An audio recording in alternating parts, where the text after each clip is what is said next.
Seigneur, merci. Une seule chose est essentielle. Comme Marie, aujourd'hui, nous choisissons la bonne part, celle d'être assis à tes pieds afin de t'écouter. Ta parole est la vie. Il y a la vie dans ta parole. La foi vient de ce qu'on entend et ce qu'on entend vient de la parole de Dieu. Merci pour cette grâce que tu nous accordes d'être en ce lieu, de pouvoir t'adorer, te louer, communier avec toi et les uns les autres, de pouvoir écouter ta parole. Elle est une lampe à nos pieds et une lumière sur notre sentier. Nous ouvrons nos cœurs pour la recevoir et la serrer aussi dans nos cœurs,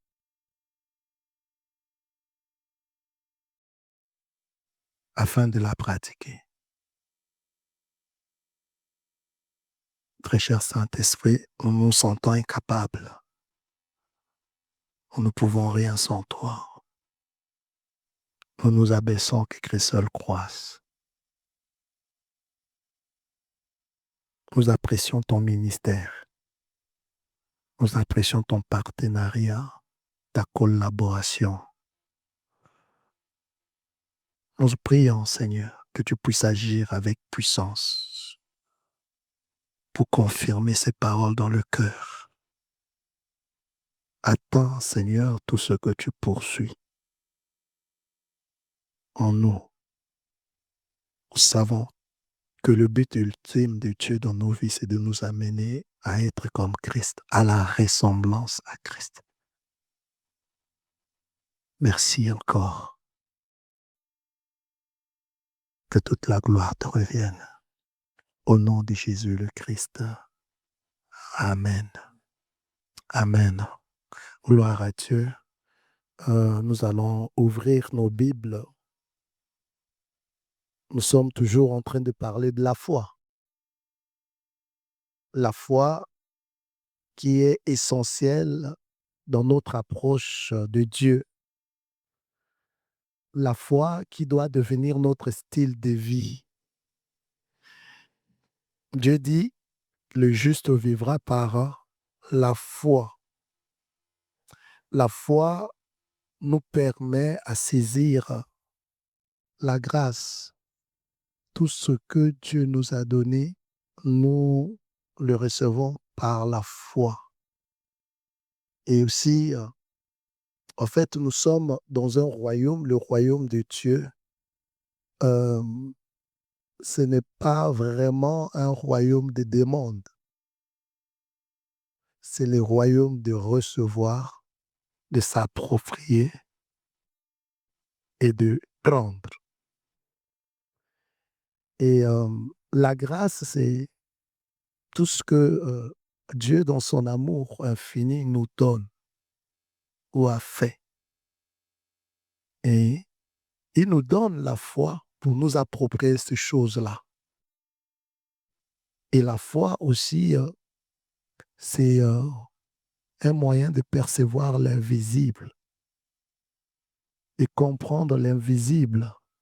Parce que autant il y a un monde physique réel, matériel, il y a aussi un monde spirituel, un monde invisible à l'œil nu. Ce monde est autant plus réel que le monde physique. Et d'ailleurs, tout ce qui se veut physique tire son origine du monde spirituel. Et le spirituel a toujours de l'ascendant sur le physique, sur le matériel. Et les batailles dans la vie se gagnent d'abord spirituellement. Donc tout ce que nous voyons dans le physique, c'est le reflet, alléluia, de ce qui est spirituel. Tout se joue dans le spirituel. Mais nous, notre spiritualité est centrée sur le Saint-Esprit. Nous, notre spiritualité est fondée sur Jésus. Alléluia. Parce que tout ce qui se veut surnaturel est spirituel, mais il y a un spirituel mauvais et il y a un spirituel. Voilà. Donc, cela est important. Et la foi nous permet de faire ces transactions. La foi nous permet de rentrer en contact même avec Dieu. Nous nous approchons du trône de Dieu avec assurance, avec dans la plénitude de la foi. Nous avons besoin de la foi. La vie chrétienne est une vie de foi. C'est une vie de grâce et une vie de foi. Alléluia. Et ça, c'est important. Nous devons comprendre. Ce n'est pas avec les sens qu'on approche Dieu. Alléluia. Le seul sens spirituel qu'on a, c'est la foi. Et chacun de nous a la mesure de foi. Du moins, c'est lui qui a accepté Jésus comme Seigneur et Sauveur. C'est lui qui est enfant de Dieu. Cette foi est à différencier avec la foi intellectuelle, avec la foi toute humaine, avec la foi naturelle. Et ça aussi, tous les hommes ont ça, ont la foi naturelle. Mais ici, il s'agit de la foi spirituelle, cette foi, la mesure de foi que Dieu nous a donnée, c'est cette foi qu'a Dieu lui-même. Dieu est un Dieu de foi. Il a tout créé par la parole ou par la foi. Dieu dit, et la terre soit, et la terre fut. Il a tout créé par la parole. La main de Dieu, c'est sa parole. Dieu agit en parlant. Alléluia.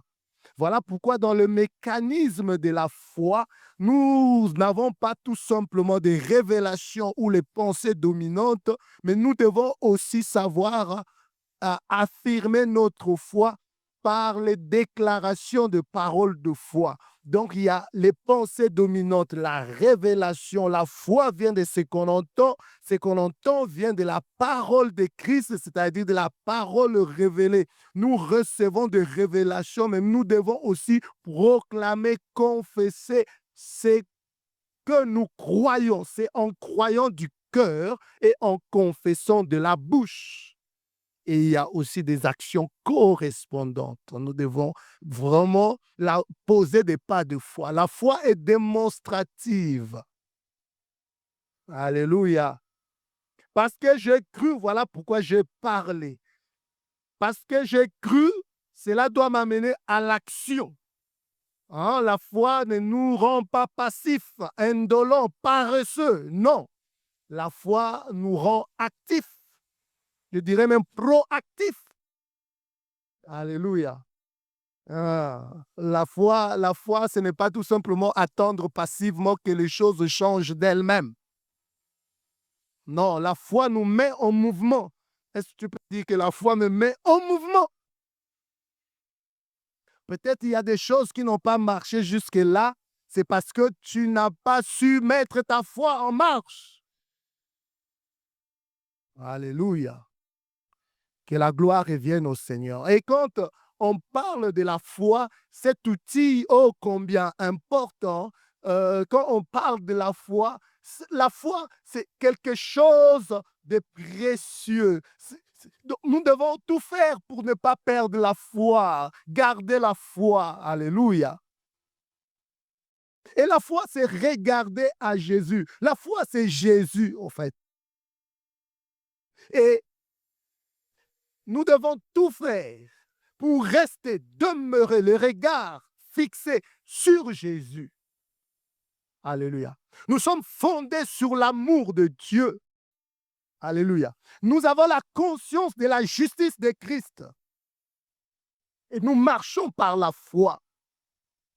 La foi est une chose précieuse. Parmi les choses précieuses que nous avons dans la Bible, il y a l'amour, il y a l'espérance et il y a la foi. Que trois choses demeurent. Les choses précieuses principales, la foi, l'amour, l'espérance. On dit trois choses demeurent. La foi, l'amour, la foi et l'espérance. l'espérance. Alléluia. Mais de toutes ces choses, l'amour. Mais la foi est agissante par l'amour. Alléluia. Donc, on voit que la foi sans amour est inutile. Alléluia. Mais il y a aussi des obstacles à la foi. Il y a ce qu'on peut appeler les ennemis de la foi. Alléluia. Il y a des ennemis, je peux dire, passifs et il y a les ennemis actifs. L'ennemi actif que moi j'appelle l'ennemi principal parce que les ennemis passifs ne sont pas vraiment du tout des ennemis, sont des ennemis, mais ne sont pas forcément des ennemis. Et dimanche dernier, on a parlé d'un sous-thème. Pourquoi as-tu douté? Est-ce qu'on peut lire encore ce texte-là? Matthieu chapitre 14, verset 22 à 33. Matthieu. Matthieu,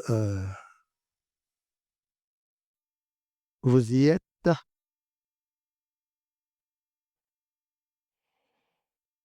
Gloire à Dieu.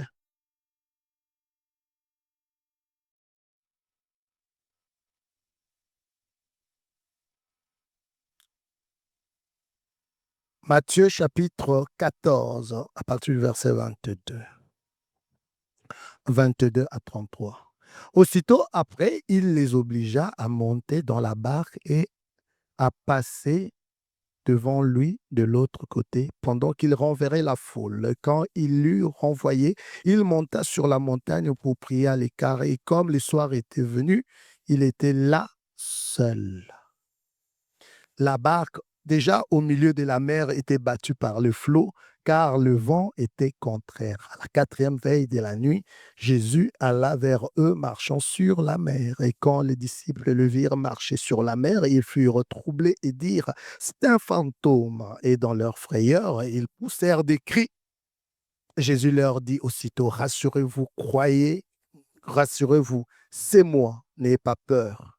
Pierre lui répondit, Seigneur, si c'est toi, ordonne que j'aille vers toi sur les eaux. Et il dit, viens. Pierre sortit de la barque et marcha sur les eaux pour aller vers Jésus. Mais voyant que le vent était fort, il eut peur. Et comme il commençait à enfoncer, il s'écria, Seigneur, sauve-moi. Aussitôt Jésus étendit la main, le saisit et lui dit, homme de peu de foi, pourquoi as-tu douté?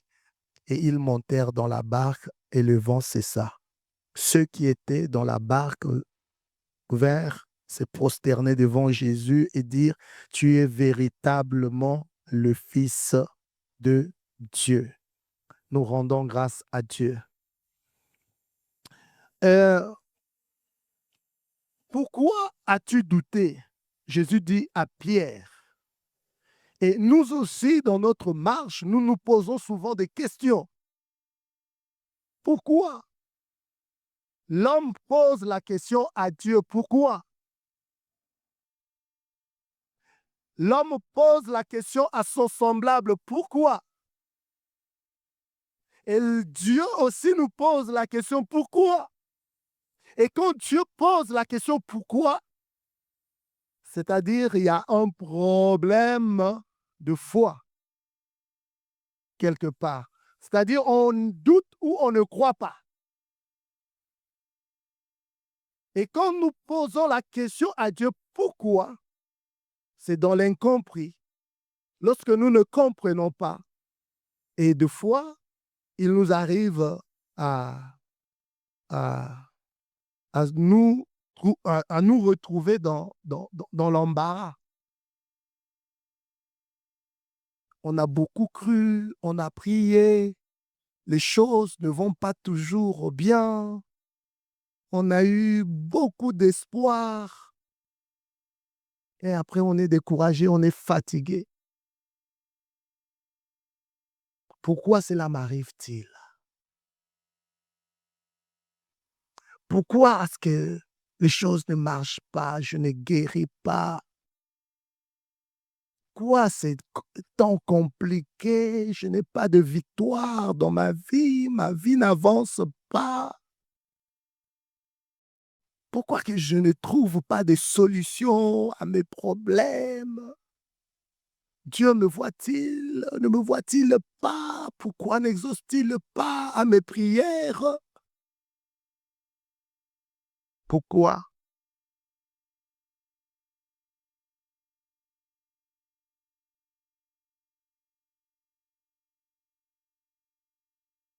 Mais là, on voit, c'est Jésus qui pose la question. Ce n'est pas l'homme qui a posé la question.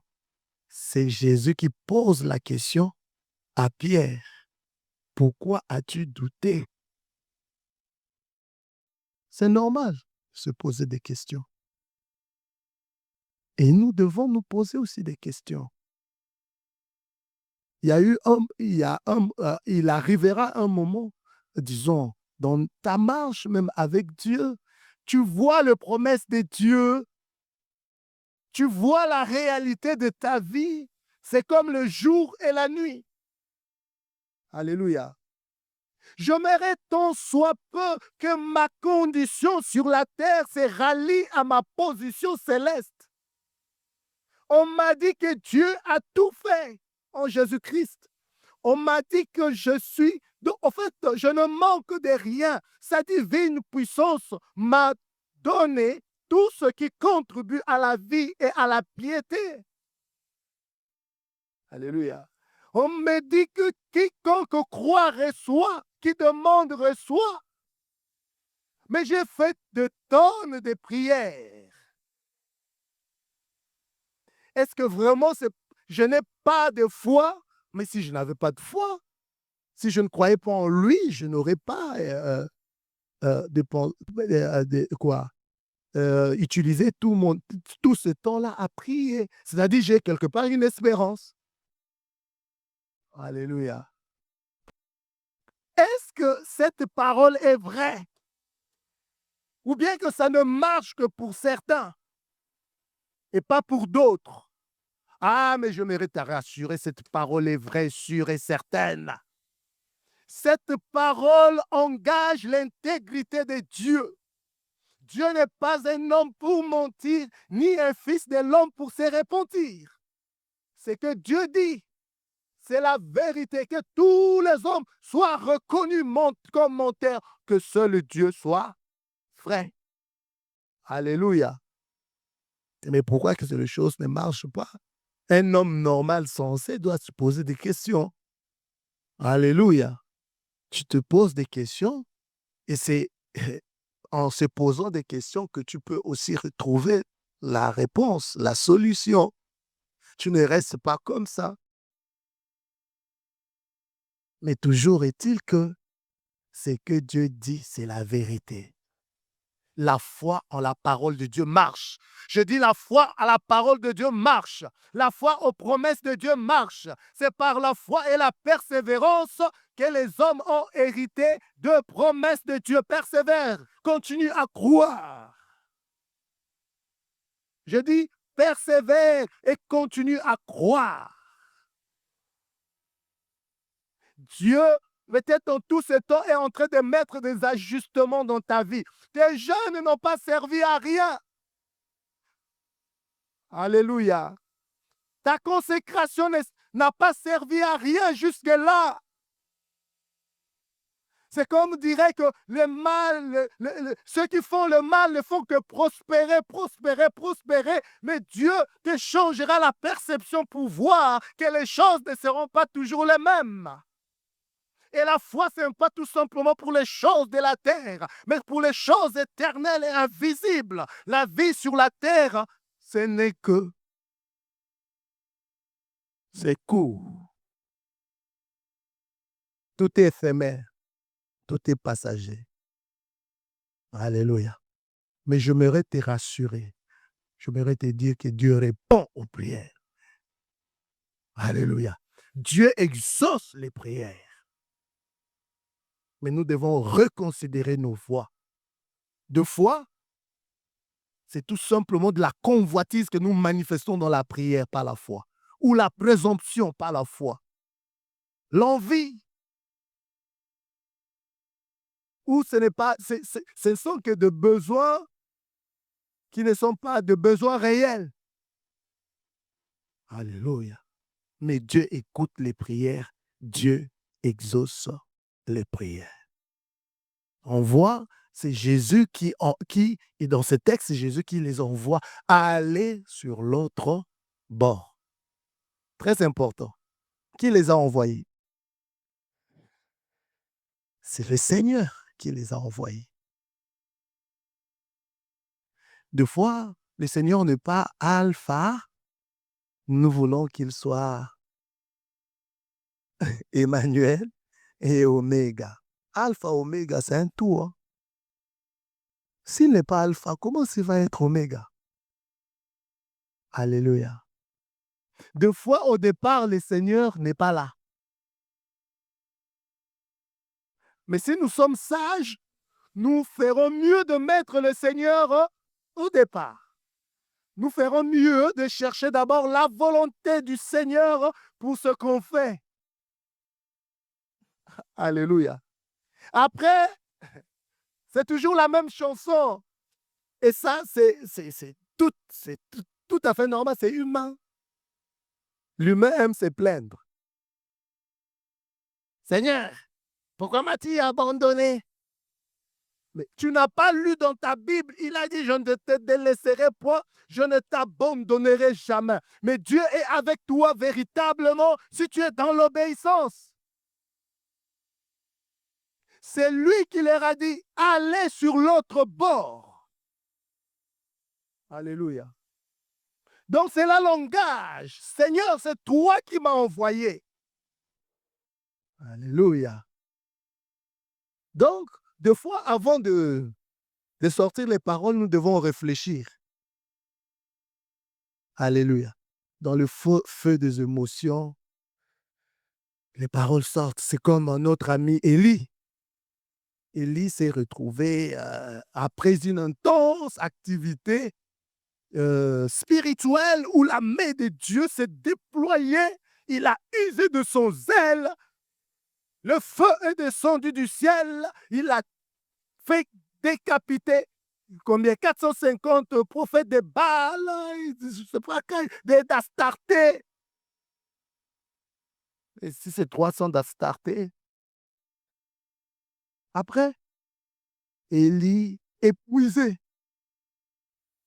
tombe dans la lassitude, dans la dépression même.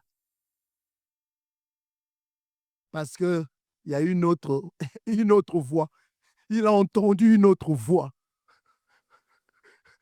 Jézabel a parlé. La peur de l'homme tend un piège. Et il commence. Ah, je ne suis pas mieux que mes pères. Seigneur, prends-moi. Alléluia. Le Seigneur ne te prend pas. La mission n'est pas encore finie. Alléluia. Il dit, Seigneur, prends-moi. Mais Dieu savait que c'était au fait la voix de la peur, de la souffrance qui lui faisait parler comme ça. En réalité, ce n'est pas ce qu'il voulait. Tu lui dis, petit, ah, tu es fatigué, repose-toi là. Mange et bois. Tu reprendras la force et la lucidité viendra. Et quand il a fini de manger, de boire, la lucidité est venue, hein, et la foi. Hein. Et Dieu lui a donné encore une mission, de poursuivre la mission. Alléluia. Donc nous voyons que là, c'est sa chair qui parlait. Ce n'est pas vraiment ce qui était au fond de son cœur. Et si Dieu tenait compte de tous nos caprices, des vaines paroles que nous prononçons, mais personne ne subsisterait. Hein. Est-ce qu'on ne peut pas acclamer le Seigneur?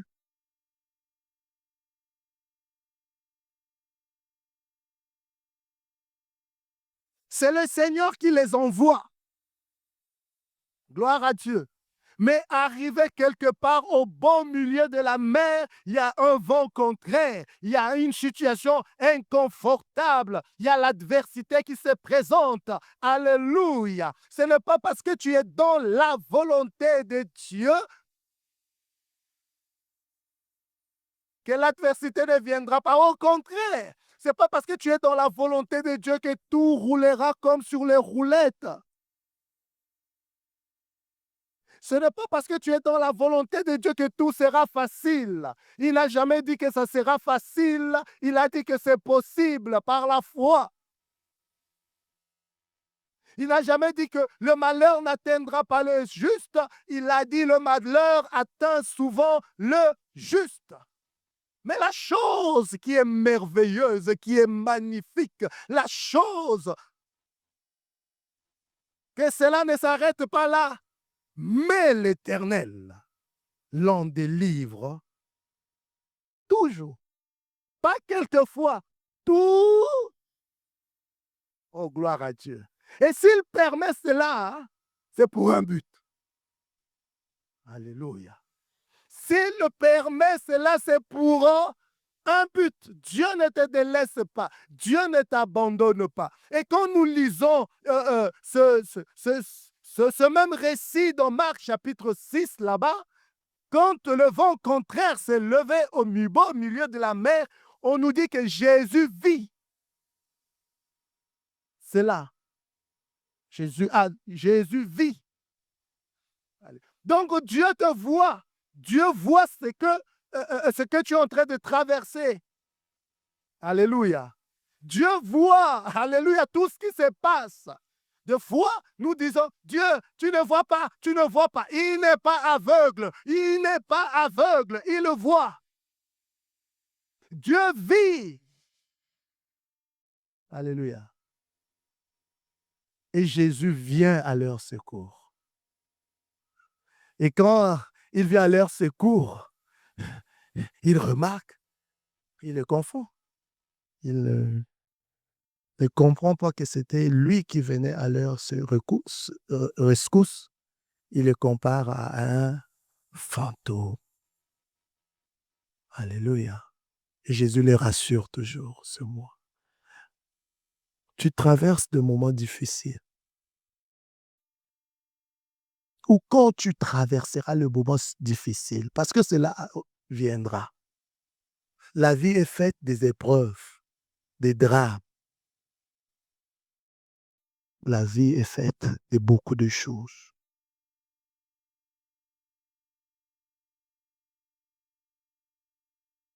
Il ne faut pas arrêter de prier. Et Jésus leur dit, rassurez-vous, c'est moi. Alléluia. J'aime ça. Rassure-toi que c'est moi. Alléluia. Tu dois te rassurer que Jésus est avec toi. Alléluia. Tu ne dois pas perdre la conscience de qui tu es. Tu es enfant de Dieu. Alléluia. Ne perds jamais cette conscience que Dieu est ton Père. Pour toi, Jésus est mort. Pour toi, Jésus s'est sacrifié. Pour toi, il a versé son sang. Pour toi, il est allé jusqu'au séjour de mort. Pour toi, il en est ressorti vivant. Il est ressuscité. Pour toi, il est à la droite du Père. Tu as un avocat à la droite du Père. Tu as quelqu'un à la droite du Père qui intercède pour toi. Il comprend tes faiblesses. Il comprend, alléluia. Il intercède pour toi. Lui, il est là, il prie pour toi, pour que ta foi ne défaille point. Même dans des moments de doute, même dans des moments difficiles, pour que tu restes, oui, focalisé, pour que tu restes ferme, pour que tu tiennes bon. Alléluia. Il est là pour que ta foi ne défaille point, pour que ta foi devienne inébranlable. Il est l'auteur et le consommateur de ta foi. Alléluia. Il est notre grand prêtre.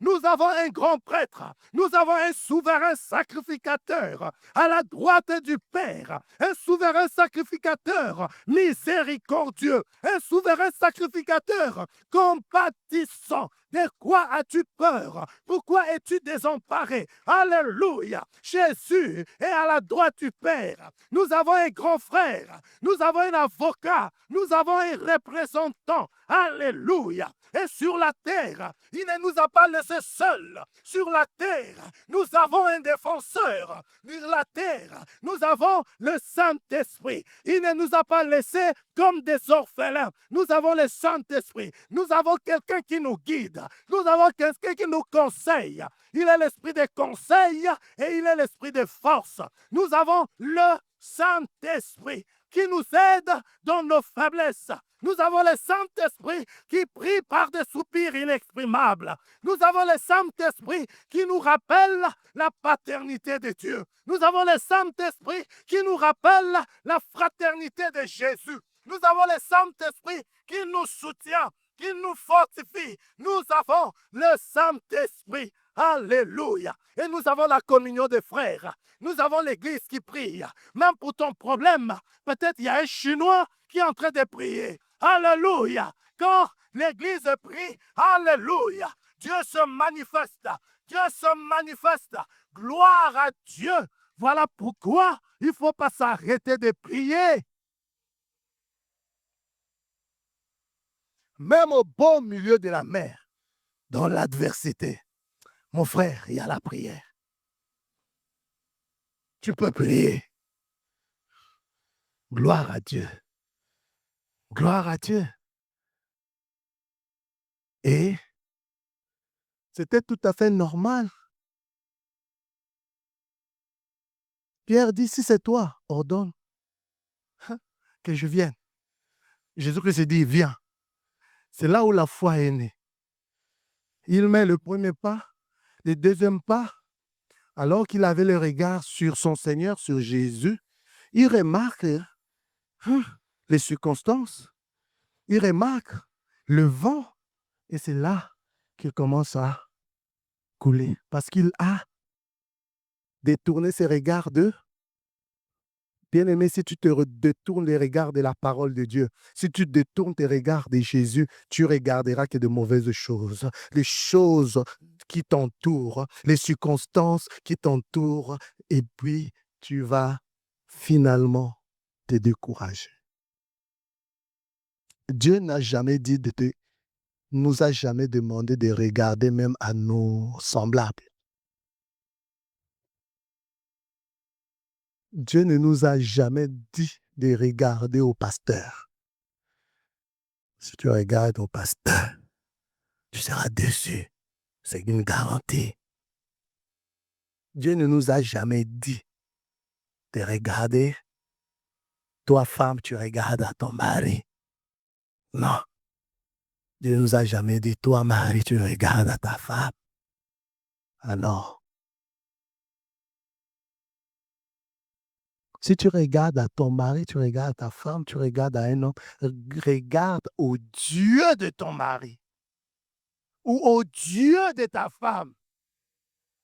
Maudit l'homme qui se confie à l'homme, qui prend la chair pour appui. Et quand cet homme peut partir à tout moment. Cet homme peut te décevoir à tout moment. Tout peut s'écrouler. Tout. L'argent peut être dilapidé en 10 secondes. Les comptes en banque, la bourse peut chuter. Mais si tu mets ta confiance en Jésus, alléluia, lui, il est la source qui ne tarit pas. Lui, il est la vie, la source de la vie. Il donne la vie aux morts. Il peut même te donner un nouveau départ. Il est fiable et certain. Reste les regards fixés sur Jésus. Reste les regards fixés sur Jésus. Quand tu viens à l'église, cherche Jésus. Gloire à Dieu. La seule personne qui est indispensable, c'est Jésus. Alléluia. Il avait la foi, n'est-ce pas? Viens, il avait la foi. Mais arrivé peut-être 2 pas ou combien de pas, le doute s'est levé comme un géant.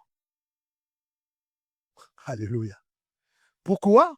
Parce qu'il a détourné le regard de Jésus et il a commencé à enfoncer. Bien-aimé, même quand tu commenceras à t'enfoncer, la prière est là. Ah, gloire! La prière de la foi. Alléluia! Il a commencé à s'enfoncer. Il a dit, Jésus, sauve-moi. Il y a un temps pour pleurer.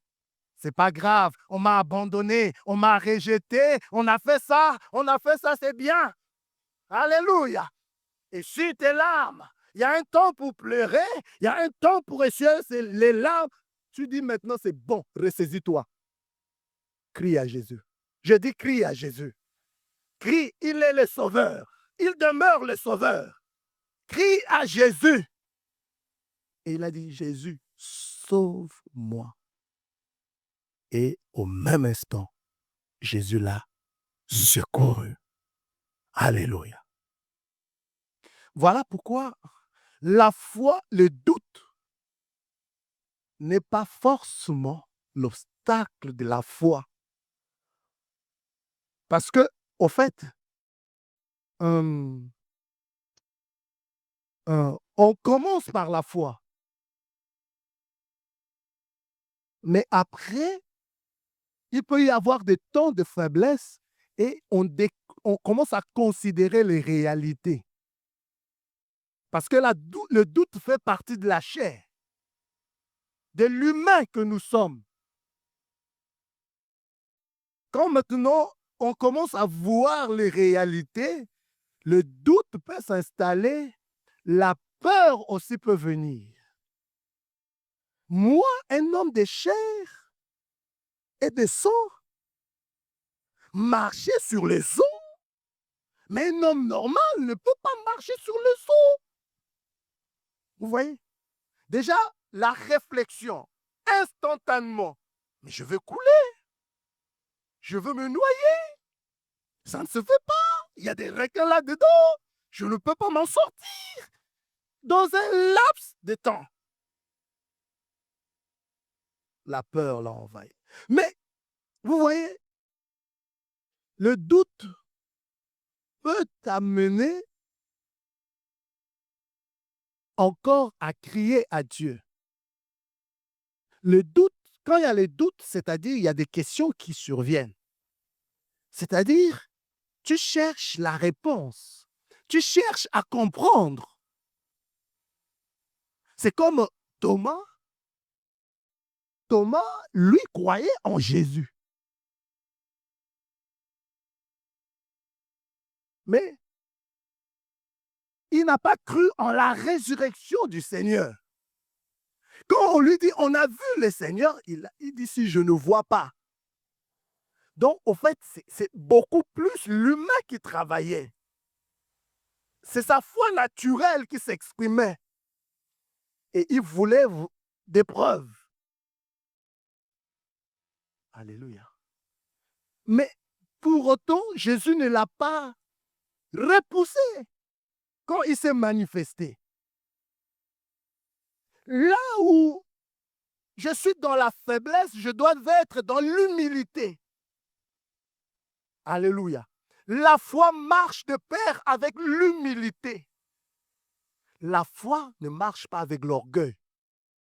Je dois être dans l'humilité. Et il dit au Seigneur, si c'est toi, permets que je vienne mettre mes doigts sur... Mais Jésus lui dit quoi? Viens, mets ta main, mets ton doigt. Il n'a pas pour autant repoussé. Alléluia. Donc, il l'a aidé encore à ce qu'il puisse répartir dans la foi. Amen. Et c'est ce que le Saint-Esprit nous aide, nous fait. Le Saint-Esprit nous aide à repartir dans la foi. Parce que notre vie est une vie de foi. Et c'est comme la peur. C'est un ennemi, hein? La peur te donnera toujours un mauvais conseil. Oui, il y a beaucoup qui sont rentrés dans les relations qu'il ne fallait pas. Pourquoi? Parce qu'ils ont eu peur. La peur que l'âge avance. La peur du lendemain, on ne sait pas. La peur d'être refoulé. La peur te donnera toujours un mauvais conseil. Alléluia. Oh, gloire à Dieu. Donc, deux fois, regarde, il fallait dire la vérité. Mais tu mens même pour des choses, mais futiles. Mais, deux fois, tu te retournes. Mais pourquoi j'ai menti? Pourquoi? Parce que tu as eu peur. Et là,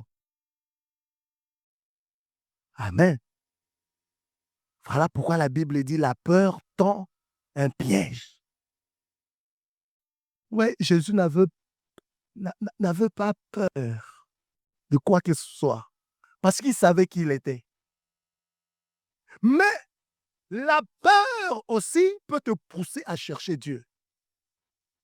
La peur peut te pousser à la prudence.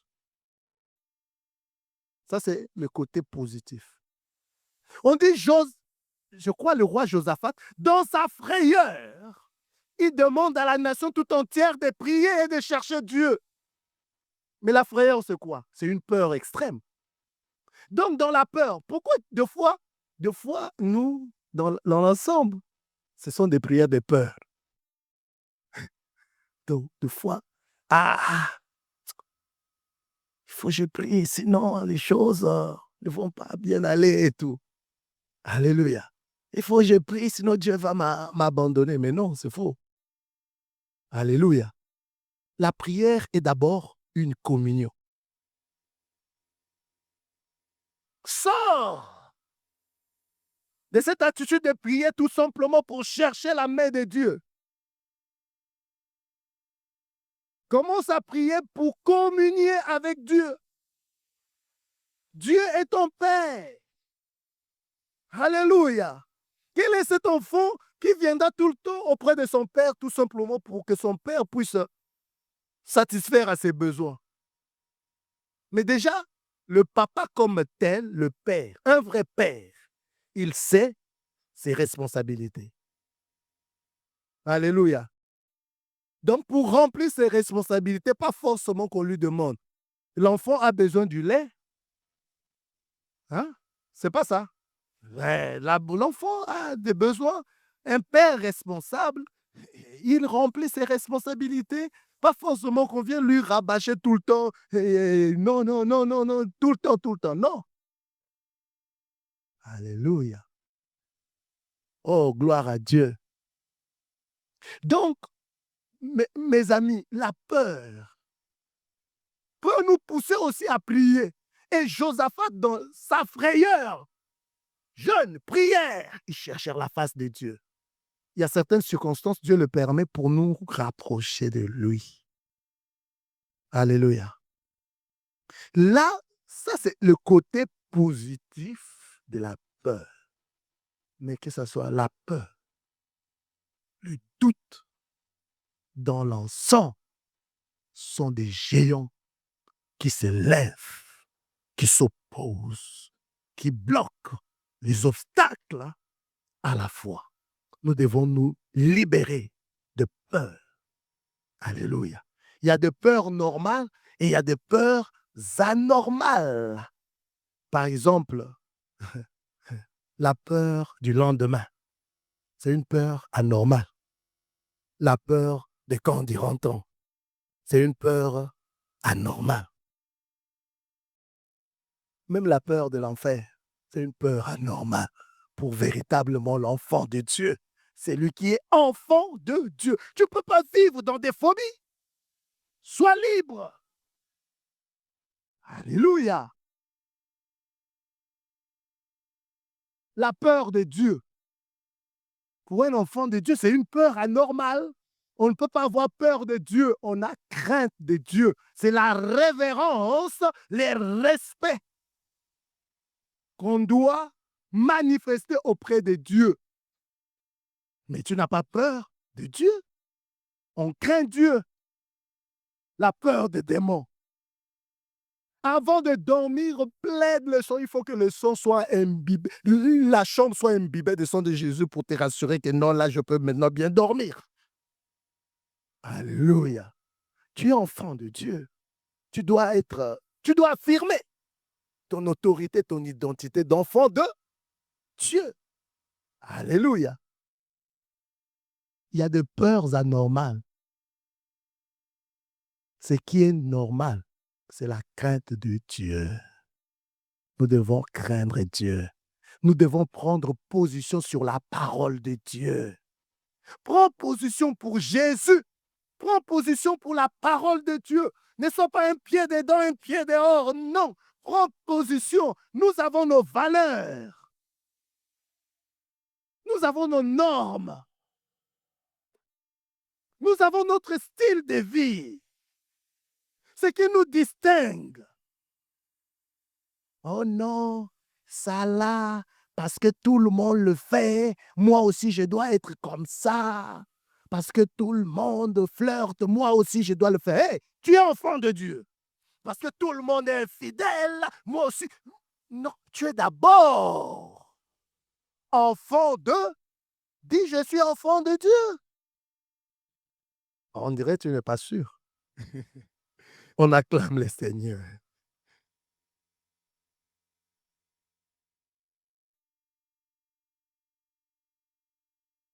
Et aussi l'autre, mais c'est lui, ce qui est véritablement l'ennemi de la foi. C'est quoi? C'est l'incrédulité. Alléluia. L'incrédulité, c'est le refus de croire Dieu. C'est le refus permanent de croire à la parole de Dieu. L'incrédulité, c'est fermer le cœur à Dieu. Elle est incompatible avec la foi. Alléluia. Refuser de croire. Un refus délibéré. Un refus permanent. Alléluia.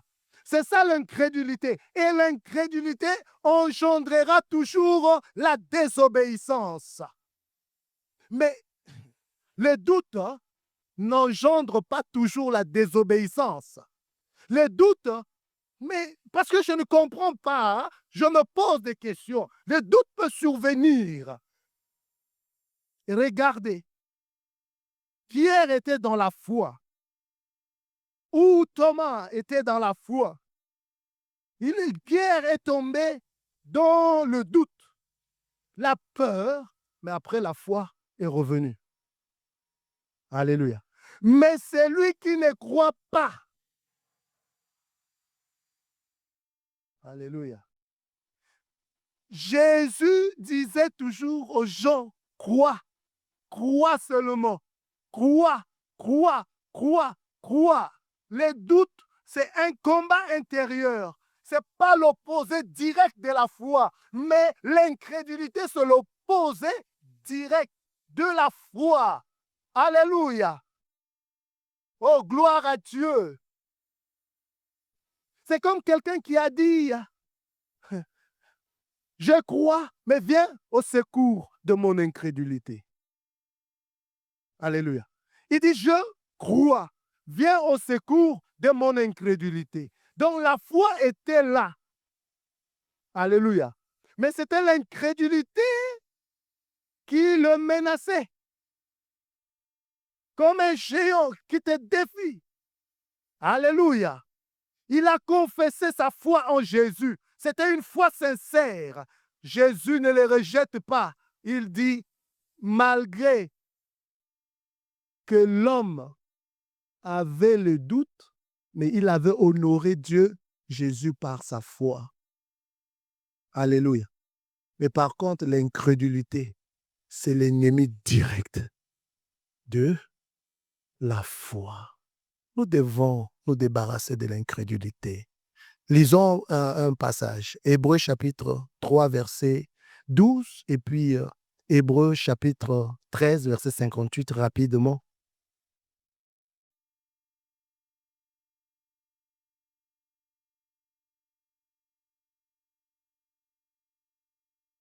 Hébreux chapitre 3, verset 12.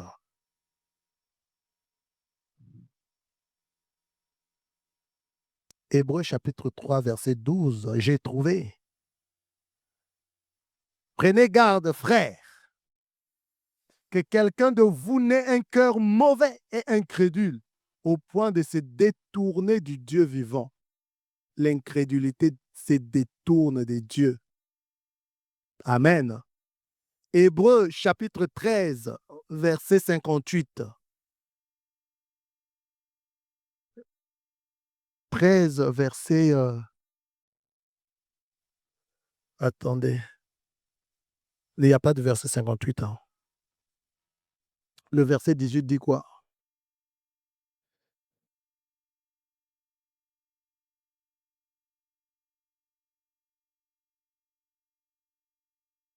Non, non, non. Et le verset 8 dit quoi? Jésus-Christ est le même hier, aujourd'hui et éternellement. Bon, mais je vous donnerai le passage, ce qui est bon, ça part de l'incrédulité. Hein. Le refus délibéré de croire, de fermer à Dieu, fermer le cœur à Dieu. Toujours dans Hébreu.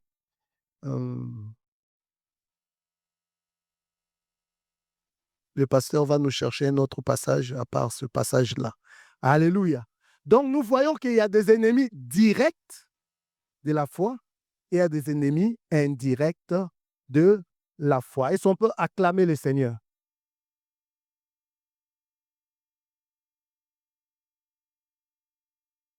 Pourquoi as-tu douté et je veux chuter? Nous avons dit que nous devons avoir une certaine attitude pendant les tempêtes de la vie, pendant les épreuves.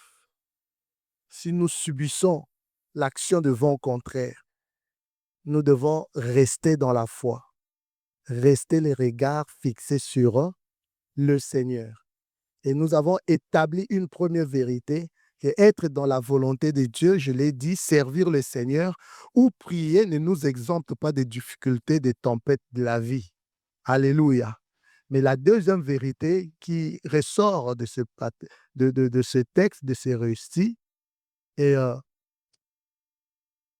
que la petite foi peut faire des miracles, mais elle est chancelante. Elle est défaillante. Elle ne résiste pas à de fortes pressions, à des grandes tempêtes. Elle panique et elle craque. Nous devons grandir dans la foi. Je reprends.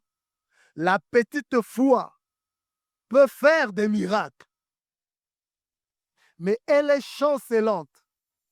Elle est défaillante. Elle ne résiste pas à de fortes pressions. Elle craque. Elle panique. Elle ne résiste pas à de grandes tempêtes. Alléluia. Pourquoi est-ce qu'ils n'ont pas libéré même la petite foi qu'ils avaient? Nous avons dit que la foi est un outil. Alléluia. Jésus ne dit pas que vous n'avez pas la foi. Jésus-Christ dit, pourquoi as-tu douté? Alléluia.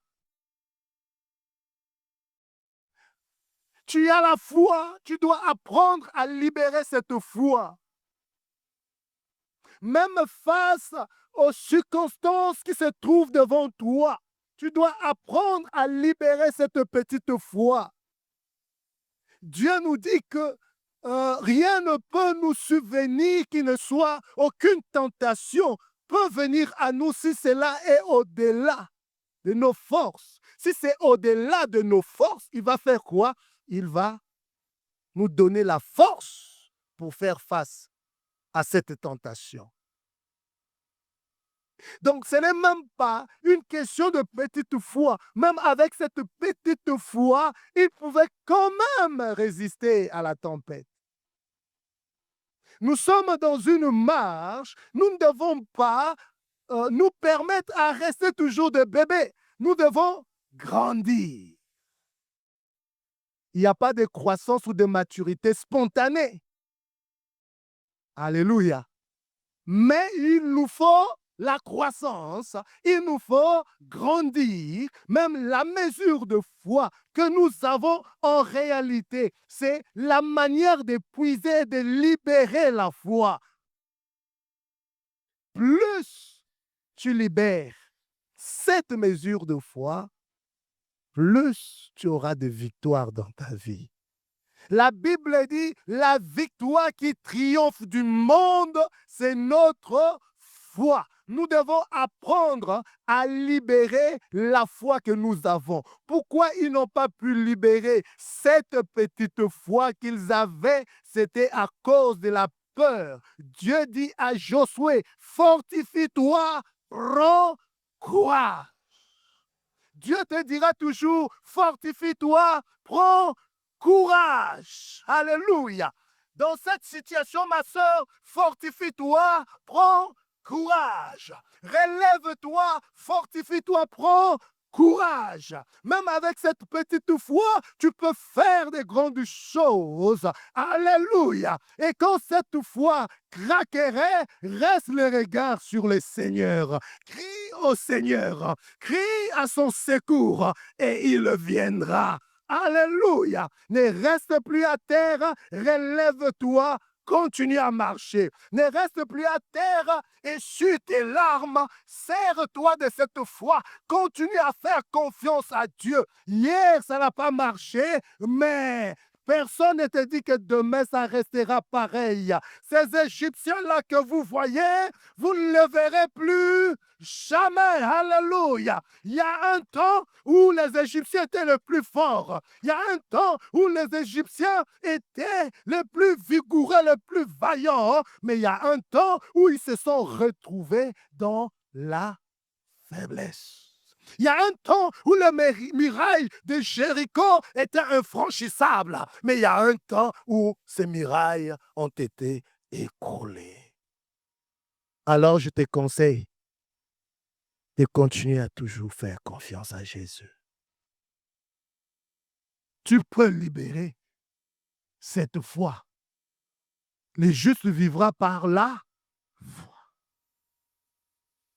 Ne néglige jamais ce que Dieu te donne.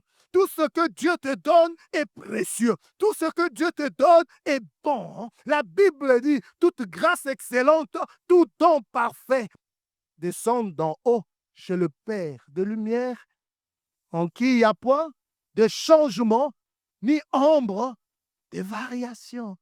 Affirme l'identité, ton identité d'enfant de Dieu. Tu es enfant de Dieu. Alléluia. Il y a un temps pour pleurer. Il y a un temps pour sécher, arrêter de pleurer, affronter les situations.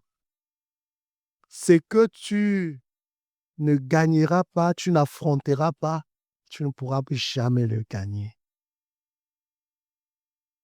Mais Dieu te donnera toujours l'opportunité pour manifester le héros qui est en toi. Dieu te donnera toujours des opportunités pour triompher. Le meilleur est encore à venir. Accroche-toi au Seigneur. Débarrasse-toi du doute. Débarrasse-toi de l'incrédulité. Crois seulement et tu verras la gloire de Dieu. On acclame le Seigneur.